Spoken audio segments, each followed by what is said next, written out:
Hello everyone's. देखो बेटा, हम इससे पहले 3 लेक्चर कर चुके हैं। आज ये हमारा विद्युत धारा का लेक्चर नंबर 4 है। आज इसमें हम छोटी छोटी कुछ डेफिनेशन देखेंगे और कुछ न्यूमेरिकल्स करेंगे। विद्युत परिपथ किसे कहते हैं? किसी विद्युत धारा के सतत व बंद पथ को विद्युत परिपथ कहते हैं। ये एक डायग्राम है बेटा। देखो, विद्युत धारा जो बहती है वो प्लस से माइनस की ओर आप प्रवाह करती है। ये आई हो गई हमारी, इधर से इधर। ये जो बैटरी में बड़ा सिरा होता है, जो बड़ी प्लेट होती है वो प्लस की होती है, और जो छोटा सिरा होता है, जो छोटी प्लेट होती है वो माइनस की होती है। और धारा का प्रवाह हमेशा प्लस से माइनस की ओर होता है। ये जो आपको साइन दिख रहा होगा, ये प्रतिरोध का चिन्ह है। इस प्रकार प्रतिरोध को प्रदर्शित किया जाता है। और जहाँ पर भी आपको ऐसा चिन्ह दिखाई पड़ेगा, ये विद्युत बैटरी या विद्युत सेल का प्रतीक होता है। तो ये हमारा एक छोटी सी डेफिनेशन थी। ये हमारी डेफिनेशन थी बेटा विद्युत परिपथ की। इसके बाद हमारा कुछ छोटे छोटे क्वेश्चन हैं, इनको देख लेते हैं। Fe व Hg में कौन विद्युत का अच्छा चालक है? Fe यानी लोहा, Hg यानी मरकरी में। तो बेटा याद रखना, इन दोनों में जो विद्युत का अच्छा चालक है वह Fe, जिसे लोहा और इंग्लिश में आयरन कहते हैं। ठीक है बेटा। इसके बाद हम देखते हैं कौन सा पदार्थ विद्युत धारा का सबसे अच्छा सबसे अच्छा का मतलब सर्वश्रेष्ठ चालक है? तो Ag, जिसे आप चांदी बोलते हो और इंग्लिश में से सिल्वर बोलते हैं। और कभी कभी बुक्स में सिल्वर ऐसे लिखा होता है, वहाँ पर चांदी ना लिखा होकर क्या लिखा होगा? सिल्वर।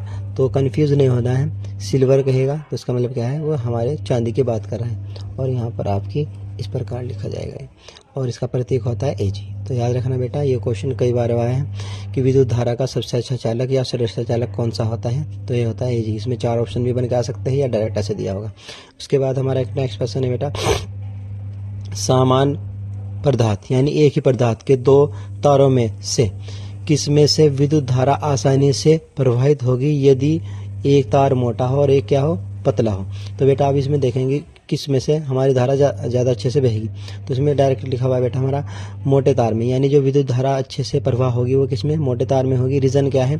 क्योंकि इसका प्रतिरोध कम होता है। बेटा फिलहाल हमने सिर्फ डायरेक्ट इसका आंसर लिखा है कि मोटे तार में प्रवाहित होगी। फिर इसके बाद हम देखेंगे कि मोटे तार का प्रतिरोध कम कैसे होता है। ठीक है, फिलहाल ये आंसर की तरफ पर आप याद कर लेना। इसके बाद हमारी एक डेफिनेशन यहाँ पर लिखी हुई है, यानी ये क्वेश्चन का आंसर, विद्युत टोस्टर और विद्युत इस्त्री के तापन अवयव शुद्ध धातु की बजाय अशुद्ध यानी मिश्र धातु के क्यों बनाए जाते हैं? यह मिश्र धातु के इसलिए बनाए जाते हैं क्योंकि मिश्र धातु की प्रतिरोधकता व गलनांक अधिक होते हैं शुद्ध धातु की तुलना में, जिसके कारण तापन अवयव पिघलते नहीं और यह लंबे समय तक चलते हैं। तो बेटा मिश्र धातु का जो तापन अवयव होता है, या तापन यानी उसका गलनांक जो होता है और उसकी प्रतिरोधकता जो होती है वो अधिक होती है, जिसके कारण वो हीट ज़्यादा ऑब्जर्व करके बाहर ट्रांसफ़र कर देता है, जबकि शुद्ध धातु ऐसा नहीं कर पाती, बल्कि इसके बजाय वो उसका गलनांक कम होने के कारण वो हीट को ज़्यादा अंदर ही ऑब्जर्व करती है और वो पिघल कर ख़राब हो जाती है। इसी कारण ये फिलामेंट जो हमारे होते हैं, जो अवयव होते हैं तापन अवयव, ये मिश्र धातु के बनाए जाते हैं। इसके बाद ये हम 2 न्यूमेरिकल करेंगे बेटा। ये ओम के नियम पर डिपेंड है। चलो पढ़ लेते हैं पहले। जब कोई विद्युत हीटर विद्युत स्रोत से 4 एम्पीयर विद्युत धारा लेता है, तब उसके टर्मिनलों यानी सिरों के बीच विभवांतर 60 वोल्ट है। उस समय विद्युत हीटर कितनी विद्युत धारा लेगा जब विभवांतर को 120 वोल्ट तक बढ़ा दिया जाए? तो बेटा देखो, इसमें क्या है, ये विद्युत का एक हीटर का तार है, या जो भी इसका फिलामेंट बना हुआ है वो एक ही मटेरियल का बना हुआ है। और एक ही मटेरियल का बना होने का मतलब क्या है? उसका प्रतिरोध क्या है? यहाँ पर नितांक होगा, यानी प्रतिरोध का फिक्स रहेगा। अगर यहाँ पर अलग अलग पदार्थ होते तो फिर प्रतिरोध भी डिफरेंट हो जाता। तो बेटे इससे पहले हम थोड़ा इसमें देखते हैं। तो हमने एक फॉर्मूला पढ़ा था कि V समानुपाती I, ये ओम का नियम था। ओम के जब हम इसको यहाँ से समानुपाती निशान को हटाते हैं तो यहाँ पर स्थिरांक आता है जो कि R है। तो यहाँ से हम जनरेट करते हैं तो I बराबर होता है V/R। इसके बाद हमने इस क्वेश्चन के हिसाब से ये फॉर्मूला जनरेट किया है। बाकी ये देखा जाएगा कि जो चीज़ स्थिर रहेगी उसके हिसाब से इसे हम बना सकते हैं। आइए देखते हैं क्या दिया हुआ है। बेटे हमें गिवन डेट यानी दिया हुआ है क्या? I1 यानी 4 एम्पियर।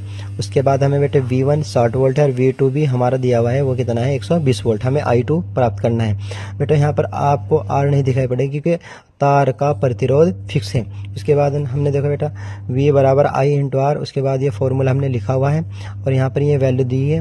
वैल्यू वैल्यू पुट कर दी जाएगी। ये फॉर्मूला यहाँ पर लगाकर वैल्यू पुट कर दी जाएगी। वैल्यू पुट करने के बाद हमें यहाँ से बेटे क्या करना है, देखो V1 की वैल्यू रखनी है, V2 की वैल्यू रखनी है, I1 हमारे पास है, I2 हमें निकालना है। तो I2 की वैल्यू यहाँ से निकलेगी बेटा। देखो इसके लिए बेटा हमारा मैथमेटिक्स की कैलकुलेशन बहुत अच्छी होनी चाहिए। तो इसके बाद यहाँ पर हमारी क्रॉस मल्टीप्लाई होती है। क्रॉस मल्टीप्लाई होने के बाद हम देखते हैं कि 8 एम्पियर हमारा आंसर आ रहा है। तो सभी बच्चे इसको समझने की कोशिश करें, वरना इसके बाद इसमें लॉन्ग वीडियो आएगी और फिर हम इसको आगे करेंगे। ये ओम के नियम पर बेस्ड दूसरा न्यूमेरिकल है। सभी बच्चे ट्राई करें। यदि सॉल्व नहीं होता है तो सभी बच्चे इसके बाद लॉन्ग वीडियो में इसे देख लें, इसे वहाँ पर सॉल्व कर दिया जाएगा।